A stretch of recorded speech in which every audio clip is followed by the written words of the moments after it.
This is a very basic work style thin and light laptop. It's my ThinkPad T480S with a low-end 8th gen Core i5 processor, 8GB of DDR4 memory and a small SSD. Crucially, it lacks a discrete graphics card, instead making do with Intel's onboard graphics for the time. But can this £200 or $250 workhorse of a laptop play any kind of sim racing games? And should you even bother trying this at home? We're working with a 13-inch thin and light notebook that I used for 2 years straight working in a computer repair workshop for pulling up schematics and managing online sales, not for playing any kind of video games. So for all the tests I ran of the admittedly fairly limited selection, I dropped the resolution right the way down to 1280 by 720 and all the details and anti-aliasing settings were at the lowest they possibly could go, sometimes even completely omitting reflections and shadows from the game's graphics. I ran mostly offline single player races in today's game selection, apart from where I mention otherwise. Starting off with the absolute staple, Assetto Corsa, the numbers are not great, but despite the frame rate looking pretty dire on paper, the game was surprisingly playable, and call me crazy, but if this was the only way you could play Assetto Corsa, I'd say it's borderline enjoyable.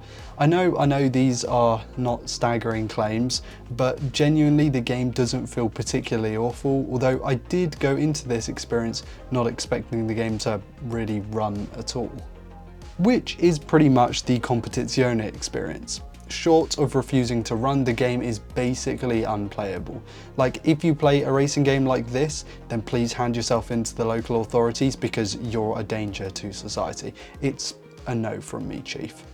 And although on paper Automobilista 2's numbers are an improvement on ACC, they seriously flatter to deceive, with the game delivering a truly unplayable experience with some significant input lag at frame rates this low.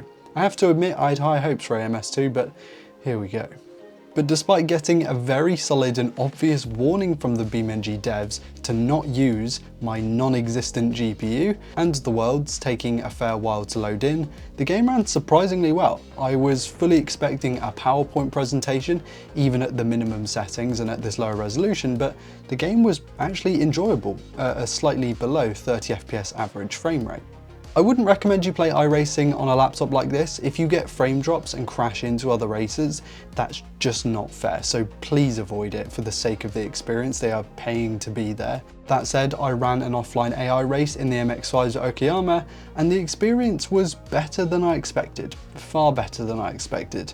And with just lower than a 30 FPS average and surprisingly high 1% lows, it actually felt like it had the fewest stutters of all of the games tested, which is quite impressive. At this point I loaded up rFactor 2, or at least I attempted to load the game up.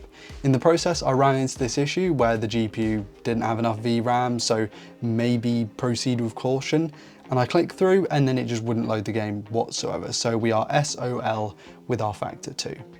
The first-hand experience of running these games on this machine was poor. BeamNG and iRacing felt the smoothest, and you could certainly enjoy AC if your expectations are through the floor.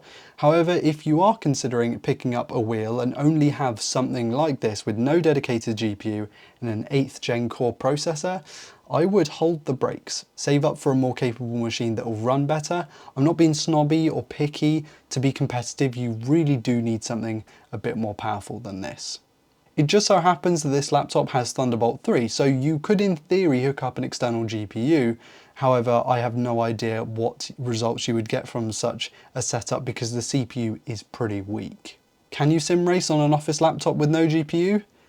More or less yes. Should you? No chance.